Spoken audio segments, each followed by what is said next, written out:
walang tulay, buwis buhay ang pagtawid ng ilang taga-Bulalakaw at Mansalay, Oriental Mindoro para makapunta sa sentro ng kanilang mga bayan.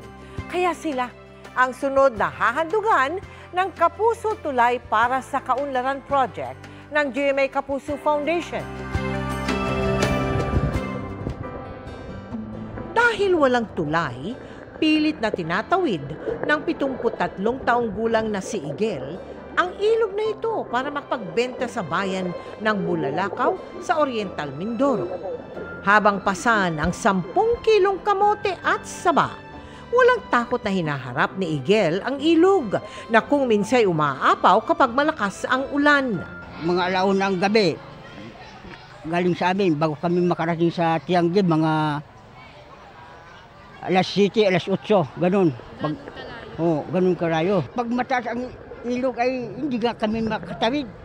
Pagsasaka ang pangunahing kabuhayan sa lugar at para hindi na sila mahirapan sa pagdadala ng kanilang mga ani tuwing tag-ulan, magpapatayo ang GMA Kapuso Foundation ng 70-meter cable suspended steel bridge na papakinabangan ng 1,500 residente ng mga bayan ng Mansalay at Bulalakaw.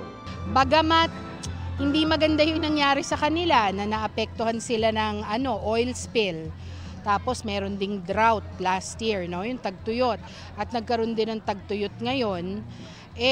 At least kahit papano, there is a silver lining in every cloud. Yung walkway is made up of steel. So talagang matibay ito at hindi basta-basta masisira.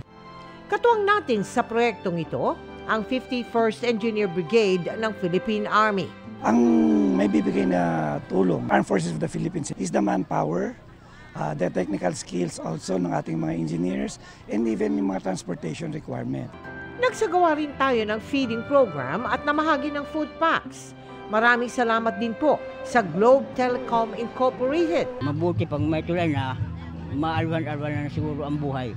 Sa mga nais makiisa sa aming mga projects, maaari po kayong magdeposito sa aming mga bank account o magpadala sa Cebuana Luwalier.